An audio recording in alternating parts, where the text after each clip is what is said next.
General గా ₹1,00,00,000 scam, ₹2,00,00,000 scam గురించి వింటేనే అమ్మో ఇంత పెద్ద స్కామా అనుకుంటాం. కానీ ఇక్కడ ₹1,00,00,000 కాదు, ₹2,00,00,000 కాదు, ఏకంగా ₹150,00,00,000 స్కామ్. ఈ స్కామ్ జరిగింది ఎక్కడో కాదు, మన తెలుగు రాష్ట్రాల్లోనే. బాధితులు కూడా హైదరాబాద్, కర్నూలు, ఖమ్మం జిల్లాల్లో ఉన్నారు. మరి ఇంత పెద్ద స్కామ్ ఎవరు చేశారు? ఈ స్కామ్ ఎప్పుడో జరిగింది కదా, ఇప్పుడెందుకు బయటపడింది?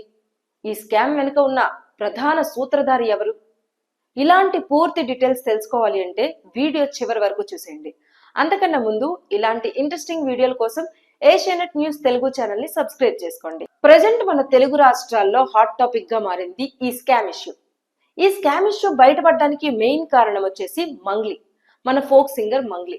తెలంగాణ జానపద పాటలు, తెలంగాణ బతుకమ్మ పాటలు, ముఖ్యంగా ఫోక్ సాంగ్స్ చాలా చాలా మంచి మంచి ప్రోగ్రామ్స్ చేసి స్టేజ్ షోస్ చేస్తూ తనకంటూ మంచి ఫేమ్ సంపాదించుకుంది మంగ్లీ.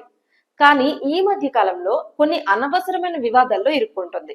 ఇప్పుడు వచ్చిన మరో పెద్ద వివాదం ఈ ₹150,00,00,000 స్కామ్. వ్యాపారం పేరుతో పెట్టుబడులు పెట్టి లాభాలు వస్తాయని నమ్మించి మోసం చేసి కొంతమంది వద్ద 10 కోట్ల నుంచి 150 కోట్ల వరకు వసూలు చేశారనేది ప్రధాన ఆరోపణ. కానీ ఈ కేసుకు తనకు ఎలాంటి సంబంధం లేదని మంగ్లీ అయితే ఆరోపిస్తున్నారు. టాప్ మోస్ట్ సెలబ్రిటీగా మారిన మంగ్లీ తన పేరును అడ్డం పెట్టుకుని డబ్బులు సంపాదించాలని చూస్తూ ఈ స్కామ్ చేసినట్లు ప్రధానంగా ఆరోపణలు వినిపిస్తున్నాయి. టాప్ మోస్ట్ సెలబ్రిటీగా మారిన మంగ్లీ తన పేరును అడ్డం పెట్టుకుని డబ్బులు వసూలు చేసి ఈ స్కామ్ కు పాల్పడినట్లు కొందరు ఆరోపణలు చేస్తున్నారు. అయితే ఈమెపై ఇప్పటికే హైదరాబాద్ లో కేసు కూడా నమోదైంది. ఈ స్కామ్ బాధితులు ఎక్కువగా బయటకు రావడంతో ప్రభుత్వం ఈ కేసును సీరియస్ గా తీసుకుంది. అందుకే ఈ కేసును సిఐడికి అప్పగించింది. సో ఏ క్షణంలోనైనా మంగ్లీ అరెస్ట్ అయ్యే అవకాశాలు కనిపిస్తున్నాయనే ప్రచారం జరుగుతోంది. మంగ్లీ పైన ఇంత పెద్ద ఆరోపణలు రావడంతో ప్రభుత్వం కూడా సీరియస్ గా తీసుకుంది. ఈ కేసుని వెంటనే సిఐడికి అప్పగించింది. ఈ కేసుని నిజంగానే స్వయంగానే మంగ్లీ ఇట్లా స్కామ్ చేసిందా లేక తెర వెనుక ఉండి నడిపించారా అనే తేల్చే పనిలో పడింది సిఐడి. ఈ కేసుకు ప్రధాన సూత్రధారైన మధు ఇప్పటికే పరారీలో ఉండగా అతని కోసం పోలీసులు గాలిస్తున్నారు. సో ఇప్పటికే ఈ కేసులో సిఐడి చాలా దూకుడుగా ఉంది. ఏ క్షణంలోనైనా ఇంత చిన్న క్లూ దొరికినా కూడా మంగ్లీని అరెస్టు చేస్తారనే ప్రచారం జరుగుతోంది. అసలు ఈ స్కామ్ ఏంటి అంటే, సిమెంట్ వ్యాపారంలో పెట్టుబడులు పెడితే వచ్చిన లాభాల్లో వాటాలు ఇస్తామని కొందరు నమ్మించి మోసం చేశారు. అలా హైదరాబాద్ తో పాటు ఇతర ప్రాంతాల్లో కొంతమంది ప్రజల నుంచి డబ్బులు వసూలు చేసిన గ్యాంగ్ తో మంగ్లీకి సంబంధాలు ఉన్నాయనే ఆరోపణలు వినిపిస్తున్నాయి. అయితే ఈ స్కామ్ లో ప్రధాన సూత్రధారులైన రమావత్ మధు, బాలాజీ నాయక్, భరత్ చౌహాన్ వీళ్ళు ముగ్గురు పరారీలో ఉన్నారు. వీళ్ల కోసం ఇప్పుడు పోలీసులు గాలిస్తున్నారు.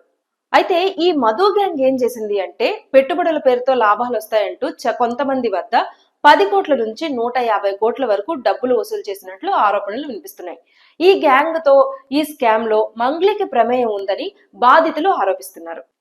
అయితే ఈ బాధితుల తరపున లాయర్ సుబ్బారావు హైదరాబాద్ లో ఫిర్యాదు చేయడంతో ఈ స్కామ్ బయటపడింది. ఈ లాయర్ సుబ్బారావు ఆరోపణ ఏంటి అంటే, మంగ్లీ తన తమ్ముడు శివ వీళ్ల పేరు చెప్పి కొంతమంది వ్యక్తులు కొంతమంది బాధితుల్ని నమ్మించి మోసం చేసి పెట్టుబడుల పేరుతో డబ్బులు వసూలు చేసినట్లు ఆయన ఆరోపిస్తున్నారు. తీరా మోసం గురించి తెలిసి డబ్బులు ఇవ్వాలని బాధితులు అడుగుతుంటే బెదిరిస్తున్నారని సుబ్బారావు చెప్తున్నారు. ఇక తనపై వచ్చిన ఆరోపణలపైన మంగ్లీ రియాక్ట్ అయ్యారు. తనకు ఈ కేసుకి ఎలాంటి సంబంధం లేదని చెప్తున్నారు. తన ఫేమ్ ని ఉపయోగించుకొని కొంతమంది ఫేమస్ అవ్వాలని ట్రై చేస్తున్నారని, అందుకే తనను ఇరికించారని ఆమె చెప్తోంది. ఆమె కూడా పేదంటి నుంచే వచ్చారని, కష్టపడి పాటలు పాడి ఈ స్థాయికి ఎదిగానని మంగ్లీ చెప్తుంది.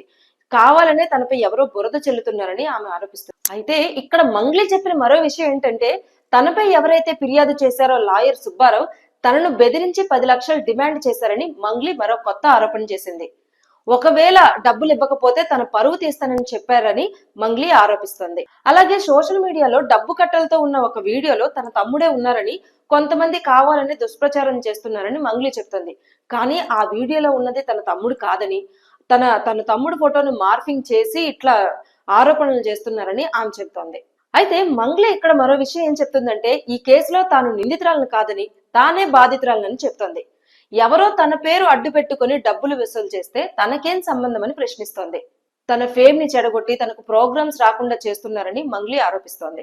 నిజానికి తన పేరు చెడగొడుతున్నందుకు తానే బాధితురాలని మంగ్లీ కన్నీటి పర్యంతమవుతోంది. ఇప్పటికే సిఐడి కేసు విచారణ చేపడుతోంది కాబట్టి ఎప్పటికైనా ఒక చిన్న క్లూ దొరికినా కూడా మంగ్లీ పైన ఎలాంటి ఆధారాలు లభించినా కూడా మంగ్లీని అరెస్టు చేసే అవకాశాలు ఉన్నాయి.